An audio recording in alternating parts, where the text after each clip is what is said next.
During the summer, Harry wrote letters to Pansy but never got a response. Lucius makes Harry apply for advanced courses like arithmancy at Hogwarts, hoping to groom him to be a more powerful wizard.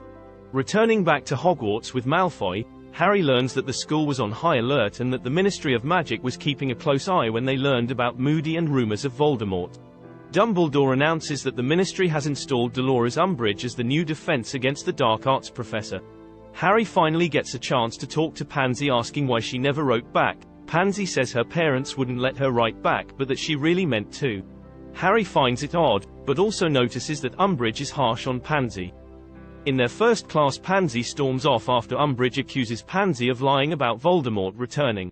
Umbridge largely ignores Harry till one day after class Harry approaches her and wonders why she ignores him. Umbridge says she has nothing to say to Harry and that he should keep his distance. Malfoy believes that his father started something big among all the sacred families, arguing that there is a split between those who believe Harry to be the true heir of Slytherin versus those who were loyal to Voldemort. As Harry tries to rekindle his relationship with Pansy, he notices her more distant. One day a mysterious letter appears to Harry and he isn't able to read it as it's in a strange language. He asks Pansy for help and finds out that her hands are filled with scars. She quickly uses a spell to try to hide them and Harry finds out that she's being abused by Umbridge. Pansy runs off as Harry chases after her. She reveals that some of the families don't believe in Harry, and her parents don't want her to be with him. Harry tells her how he feels about her and they embrace. Later, back at the Slytherin common room, Pansy with the help of Draco manages to decipher the letter and it reads that a secret plan to take over Hogwarts is underway. Draco believes his father would never let that happen. Harry, annoyed by the situation, heads off to see Snape about the letter. Snape tells Harry that he needs to be careful as there are eyes watching his every move. Snape isn't sure who sent the letter, but mumbles about it possibly being from the Order. Harry wants to understand what it all means. Snape says it's not his concern and he'll take it up to Dumbledore himself. Harry decides with Malfoy and Pansy to spy on Snape, until they end up finding an abandoned coffee shop in London. Pansy manages to use a spell to get through some of the protections that exist there and discover about the Order of the Phoenix. They overhear Dumbledore's plans to go after the Death Eaters. Malfoy is afraid that his father would be in danger. Harry doesn't believe that Dumbledore would go after Lucius. Malfoy thinks so and heads off to warn his father. Harry and Pansy follow him back to the Malfoy manor. They find out the Death Eaters and many of the sacred family members are in a meeting with Lucius. Some hate the idea that Harry is the heir to Slytherin and Lucius says that Harry defeated Voldemort twice. Umbridge, who happens to be there, reveals that Voldemort is alive. Lucius believes it's impossible for him to have survived. Antonin Dolohov defies Lucius with Umbridge, who takes his side.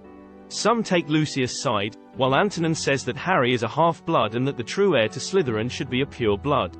Lucius laughs and says Tom Riddle's father was a muggle till suddenly Antonin fires a spell at Lucius, who deflects, and it's an all-out battle. The Order of the Phoenix arrive at the house and start taking down some of the Death Eaters on both sides. Draco jumps out to help his father but Lucius pushes him back.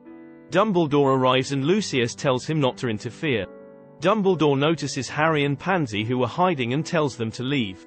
Chaos ensues till Antonin casts Avada Kedavra on Lucius, who dies. This enrages Draco. Harry and Pansy grab Draco and run off. Far from the house, Draco is in tears and says he will kill Antonin. Harry tells him they'll find a way out of this. Back at Hogwarts, we learn that Dumbledore has been deposed by the Ministry and has gone missing. Umbridge has been made headmaster. Umbridge calls Harry to her office. She tells him that since Lucius is gone, he is no longer his guardian, and since Harry has no one supporting him, he has no choice but to leave Hogwarts. Harry says he saw her at the Malfoy mansion. She laughs and says he has no idea what he's talking about. Harry says he knows what she's been doing with Pansy and she threatens him, saying who would dare stop her. Harry storms out, knowing full well his days at Hogwarts is over. Meanwhile, Draco plans for revenge against Antonin and the Death Eaters, as he prepares to build his own army of students and try to get some of those who were loyal to his father on his side. Pansy and her gang of girls takes Draco's side, even though she would be opposing her own family. Harry packs his goods, readying to leave Hogwarts. It's a sad moment for him, till he discovers the Room of Requirement, and the story ends with Harry entering the secret room. What will happen next? Do you want to see Year 6? Like, comment and subscribe, and thank you for watching In the Plot.